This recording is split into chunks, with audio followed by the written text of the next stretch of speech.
But first, claims today that Labor's industrial relations reforms will mean a class war death blow for productivity. Tony Burke's new laws are even being called communistic. Companies claim they'll have to sack staff or become commercially unviable.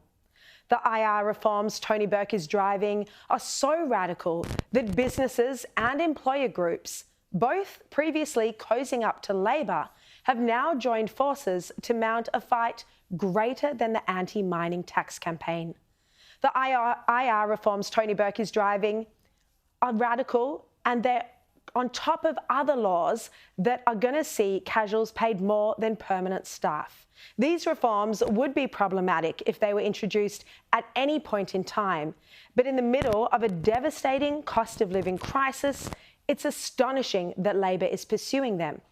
At a time when we've already seen evidence that children are going to school hungry and middle-income Australians are working multiple jobs just to make ends meet. Now, the big question we've been asking on this program of economists, politicians and businesses is this: is the Labor government doing enough to lower inflation? Or is government policy actually exacerbating the inflation crisis? It's an exceptionally important question to be pursuing when the cost of living is this high. Now, the country's best political journalist, Paul Kelly, took a serious look at this central question in his column on the weekend. Is the government's actions exacerbating the inflation crisis? Now, his analysis ultimately concluded that the Albanese government is running contradictory policies. It says it's helping fight inflation, but its actions, particularly in the space of contentious IR reform, speak otherwise.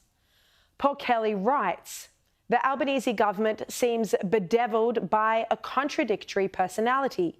Where is the central coordinated economic strategy? And he says this: the risk for Labor is running industrial changes that assist the unions but weaken the economic interests of most workers. And he said this before the government had announced yet more laws that would even further embolden the unions. In another move, union bosses will be able to demand inspection of pay records without notice. The RBA Deputy Governor Michelle Bullock, who's one of the many contenders for Phil Lowe's position when he is invariably booted out, well, Michelle Bullock spoke about how unemployment is set to rise to 4.6%, which would mean another 160 or 180,000 people out of work. We are hoping that we can bring inflation down a bit more gradually, keep inflation expectations anchored, and keep at least the unemployment rate will have to rise, but hopefully not. We think actually it was probably the unemployment rate was above the NAIRU before the pandemic. We think there was lots of evidence that suggested that it could come lower. 4.5 probably looks, we think, maybe in the ballpark. Now, Paul Kelly makes this point about Michelle Bullock's grim warning of rising unemployment. He writes that if this is success, what is failure? He says failure would mean a significantly higher unemployment rate, higher interest rates for longer, a further lift in household pain, and an irresistible political meltdown, with Labor under assault for running contradictory policies, overlooking warnings from Lowe, not taking the inflation threat sufficiently seriously, campaigning to increase wages, and bringing down a 2023 to 24 budget that many private sector economists, but not Treasury, said only encouraged inflation. Well, the government claims it delivered a budget that helped fight inflation, and the RBA governor agreed at Senate estimates that it wasn't inherently inflationary. But Philip Lowe has been critical about productivity growth. He says productivity growth is essential for the government's wage rises, including 25% for childcare workers, not to be inflationary. Tony Burke's radical IR reforms look like they are going to make productivity much worse. And that's what the business community and employer groups are saying. This is extremely important. How can Anthony Albanese just allow Tony Burke to wreak havoc on our economy like this, when the RBA governor has been so pointed in saying productivity needs to rise, otherwise the pay increases will make the inflation crisis worse, and it will prolong the path of interest rate hikes and the pain that families are feeling.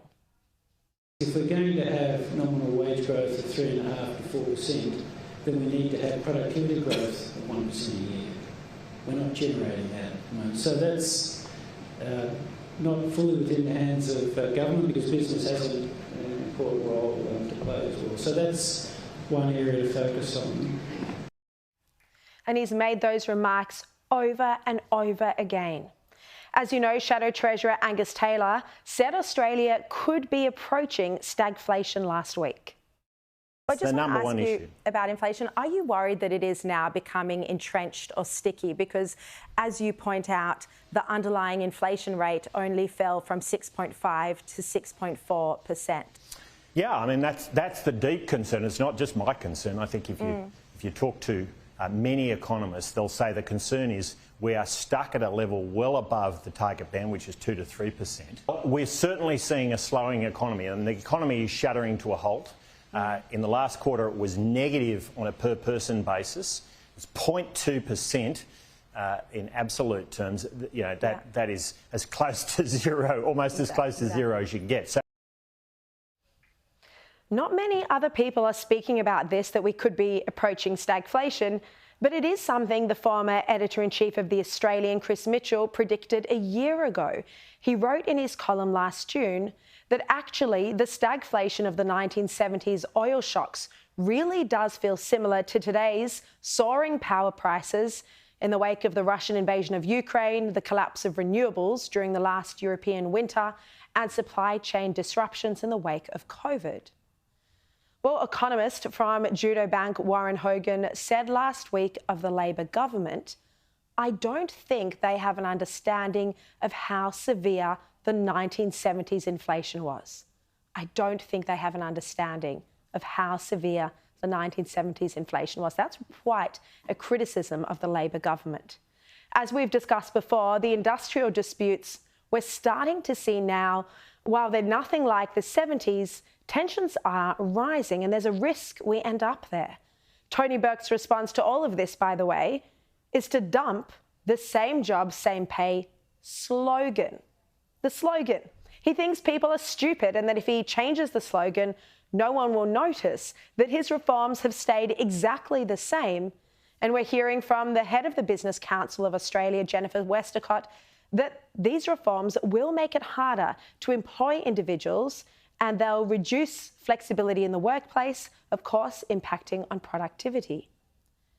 Now, Anthony Albanese needs to step in and tell Tony Burke that it's not the right time to be pursuing these quite radical IR changes, that at a time when the RBA is pointedly warning Labor to lift productivity to offset the inflationary impact of wage rises, among other things, this reform will have the opposite effect.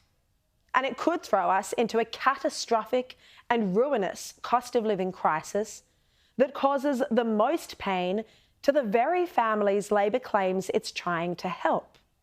Already, more and more middle-income Australians are doing it tough and are turning to charities to help feed their children. It's a point St Vincent de Paul Executive Director Sam Crosby told us just a few days ago. Vinnie's this financial year just gone past, we had 30% new people, or 30% of the people accessing our services were new. They'd never accessed a homelessness service, a housing service, a charity in any kind. And that was a record from the year before, where it was 25%. The need is growing at an exponential rate.